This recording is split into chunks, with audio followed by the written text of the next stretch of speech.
Hello there, everyone. Welcome back to the Effective Leadership course. With all the remote meetings that took place because of the pandemic last year, many companies have seen in practice how remote meetings can be more efficient by not requiring the participants to go to specific places. However, despite the numerous benefits, they are slightly different in the way that they are run. We will be discussing how to run effective meetings remotely. Hit thumbs up if you want more content related to leadership. Make sure you have subscribed to the channel too. Probably the biggest challenge faced in learning how to run effective meetings remotely is the lack of that in-person social interaction and proximity. In meetings that are held in the middle of the day, it may be a good idea to set aside some time for informal interactions. In the period of 10 months that I was on 100% remote, since I moved to another city before the pandemic, we started planning bi-weekly meetings on Fridays, optional just to see each other and interact in a more informal setting so we don't lose social connection, if that makes sense. When I was working remotely and the rest of the team wasn't, I realized that I missed that exchange of conversations that happened at lunch, on the way to get me a coffee, and when I greeted my colleagues in the early morning. That was really necessary. Okay, let's get to the tips. Make clear the purpose of the meeting and the context. It has been very common for two people to be talking and thinking, we need person X opinion, and with that in mind, they send the meeting link to the person and say, hey, can you get over here quickly? If the person is free, he or she will go to the virtual meeting room. It has happened to me several times because I thought it was urgent given the short message I received. It turns out that the newly invited person does not know what you're talking about. So make it very clear and assess whether you really need to invite them now, taking them away from what they were doing just to get some brief information. You may be able to send a message for the bit you need and continue your meeting while you wait for a response. I already got into meetings that even people kept talking to each other as if I knew everything that was going on. I had to interrupt and ask for a small briefing.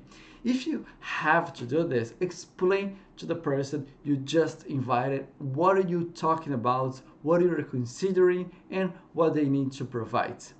That being said, it's important to reflect on people's needs.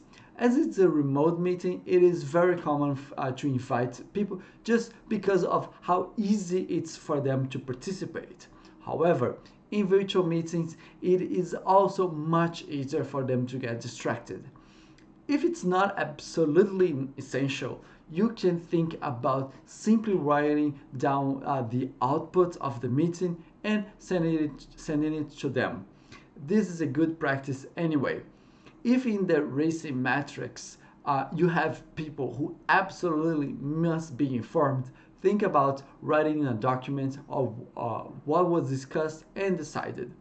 Not only for those who want to learn how to run productive meeting, but to handle tasks, the RACI matrix is essential.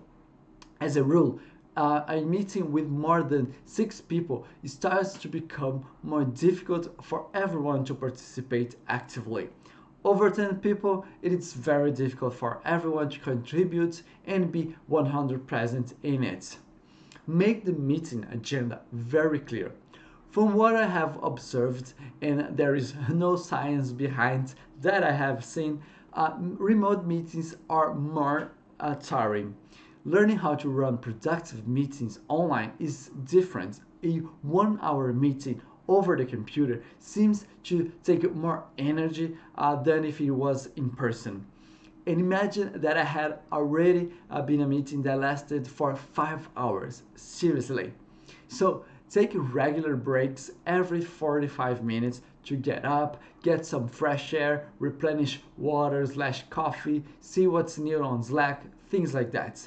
As soon as you resume your meeting, do some energizer, some playful activity or an icebreaker. Also, keep in mind what each person will contribute to the meeting. A super nice practice is to assign roles to people, like the timekeeper, one person to write down the notes, and another person to be the critic of ideas. You can be inspired by the 6 thinking habits. Sorry. As a leader, you must invite people to participate. Do not expect everyone to be an extrovert and interrupt to give their contributions.